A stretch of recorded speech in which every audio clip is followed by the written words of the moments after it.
দুনিয়ার কোনো ভয় নাই, হালাল খাইয়া চলবা, আল্লাহ বিজয়ের মালা গলায় পরাইয়া দিবেন। কয়দিন আর দুনিয়ায় বাহাদুরি করবারে বাবা, আল্লাহ যদি সমুদ্রে একটু হুকুম করে একটু গরম হয়ে যা, রাতের ঘুমের মধ্যে 1 মিনিট লাগবে না, কুতুব দিয়ারে ধ্বংস করার জন্য 1 মিনিটও লাগবে না। আল্লাহ কয় বান্দা আমার স্মরণ কর, আমি আল্লাহর কাছে সাহায্য চাও। সাহায্য কেমনে চাইবা?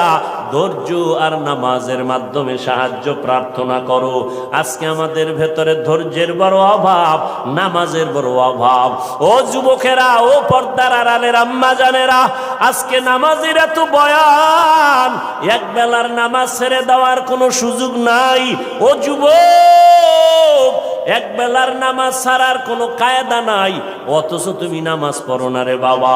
আজকে আমি তোমাকে কিন্তু এই কথা বলি নাই আমগো মতো হুজুর হইয়া যাও, পাঁচকল্লি মাথায় দাও একবারও বলি নাই, কওমি মাদ্রাসায় পড়ো তাও বলি নাই, স্কুলের লেখাপড়া বন্ধ করো তাও বলি নাই।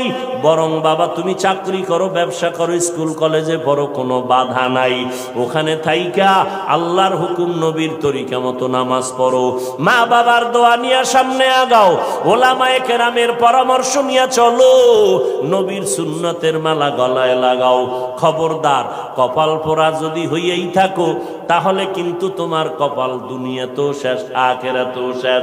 কিছু কপাল পোড়া এমন আছে, বুঝাইলে উল্টা আমারে বুঝানোর চেষ্টা করে। যদি কই ভাইজান টুপি কেন পরো না, ও তো বলা দরকার ভাই হুজুর টুপি মাথায় দেওয়া দরকার, নবীর সুন্নত। এটা তো কোনো পিসাবের সুন্নত না, নবীর তরিকা। হুজুর আমি পারি না, দোয়া করবেন, চেষ্টা করব।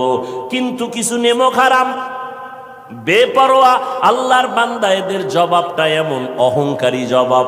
কয় হুজুর টুপি মাথায় না দিলে অসুবিধা কি? টুপির মধ্যেই কি ইসলাম?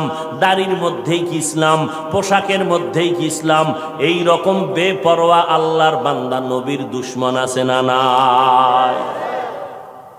টুপির মধ্যে ইসলাম নাই, দাড়ির মধ্যে নাই, পোশাকে নাই, পর্দায় নাই, হালালে নাই, তো ইসলাম কই? সমুদ্রের তলদেশে। বিনয়ী হয়ে যাও রে বাবা, নিজেরে ছোট বানাইয়া চলো। কোন আলেম যদি বলে বাবা নামাজ কেন পড়ো না, তোমার জবাব থাকবে হুজুর নামাজ অবশ্যই পড়া দরকার, আমি চেষ্টা করি পারি না, একটু দোয়া কইরা দেন সামনের থেকে যেন নামাজ ধইরা ফালাইতে পারি।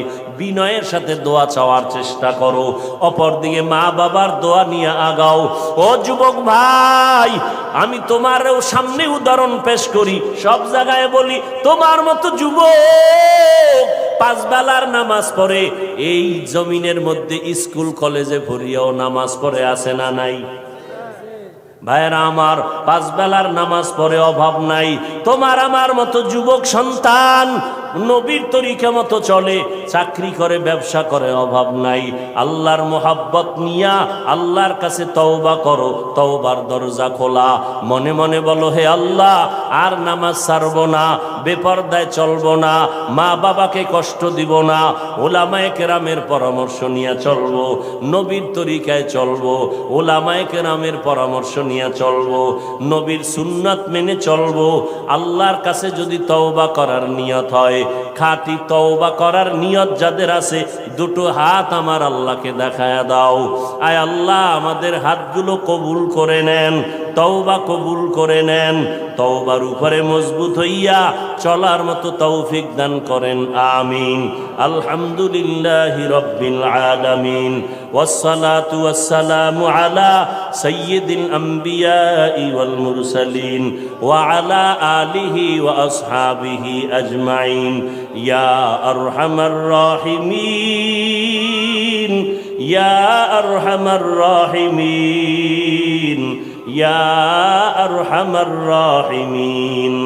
রব্বির